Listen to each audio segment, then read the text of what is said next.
I want to mention a very special book that has had an impact on my life, and it is called The Space to Move: Essentials of Movement Training, and it is the work of Christian Darley. And this woman is no longer alive, sadly.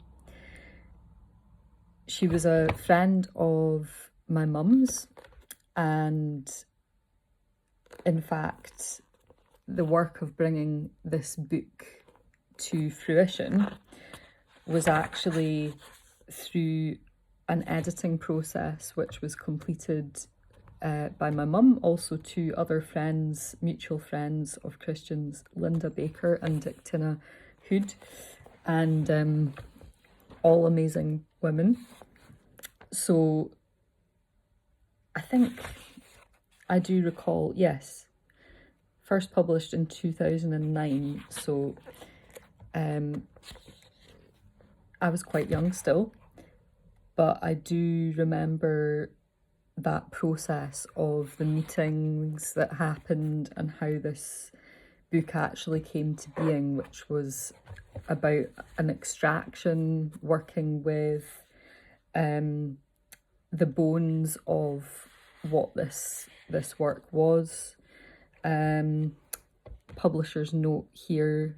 I had just read the first draft of this book when news came that Christian Darley had died. The book has been prepared for publication by 3 of her friends and colleagues, named as editors on the title page. I'm extremely grateful to them and have enjoyed working with them.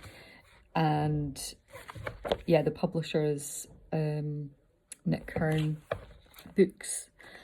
And yeah, so it holds a special place in my kind of memory of being something that was brought into being for the love of this woman, for the belief in her work, and the understanding that actually her explorations creatively and in her career were incredibly important and made valuable contributions not only to her field but to other creative fields. So to give you some context,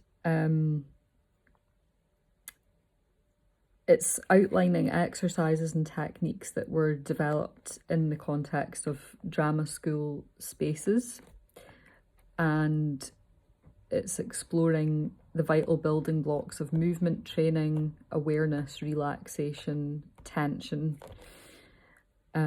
suspension, and animal work, contact work, visual spacing, and the relationship between voice and movement. So voice is one of my particular interests in the context of what is shared here, but it doesn't make sense in isolation. It's all of these other building blocks, as they are correctly called, that make it such a rich text, because it's really talking about this integrated, multifaceted, multidisciplinary approach to movement, and, you know, an external movement, but also that internal spatial movement as well.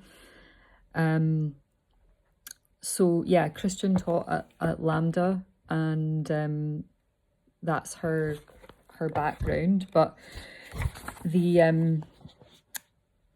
chapters starting the work, musicality, the business of relaxation, getting the best out of technique, play, and the importance of suspension, animal work, contact work, the actor's voice, musicality and visual spacing, the mystery of music and props, pastoral care, working with children, working with the army. And then there's sections in the conclusion with references to exercises. So it's a kind of journey, I guess, through through her career, and examples and case studies included. But yeah, it's a very rich text, and it is one that I'm very glad to have on my bookshelf. And yeah, I was prompted to do a share on this today, and I actually haven't delved into this text in a while, so that's my prompt, because I don't know about anyone else, but the space to, never mind move, but the space to read is one that seems to be filled with other activities. And I was actually writing reflectively the other day and saying to myself, I'm not going to be given that space. I need to claim that space and actually use it for that purpose. Reading for pleasure, as well as, for your interests and purposes related to entrepreneurship or personal development. But yeah, just allowing there to be space and time for engaging with that particular medium. So this is definitely one that I need to pick up again. And whilst I'm on the thread of signposting to text, I'm also going to mention Leisa Peterson has just released her book called The Money Catalyst, which is definitely something I would recommend that you explore. And if you're not familiar with Leisa's work, her first publication, The Mindful Millionaire, is also a really incredible text, very rich. The whole approach to the way that Leisa so generously translates her insights and life lessons into her writing in particular, is something that's really quite unique. And yeah, the Money Catalyst is very accessible. It's written in kind of parable form, and I think that is one of the reasons that the lessons and the nuggets of wisdom and the teachings within that text landed in such a poignant way for me when I first explored it, because using narrative and story in that way, with reflection and with that opportunity to expand on that reflection with prompts and pause points to think about how those concepts are translating to our own lived experience.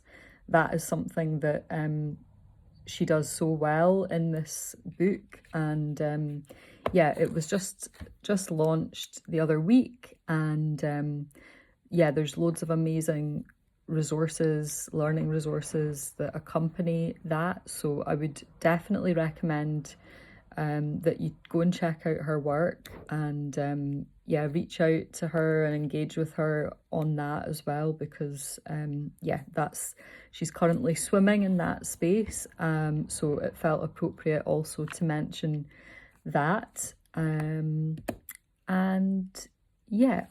got a whole bookshelf of really wonderful texts, so I'm going to continue popping in at points and spotlighting books that have been supportive to me in my journey. And also I would appreciate recommendations as well, particularly with voice and drama, speech, body movement. If there are any in there that you have come across, let me know. I would love to add those to my reading list and make the time and space available to actually indulge in exploring those. So yeah, I hope everyone is having a good start to their week, and I'll catch you later on.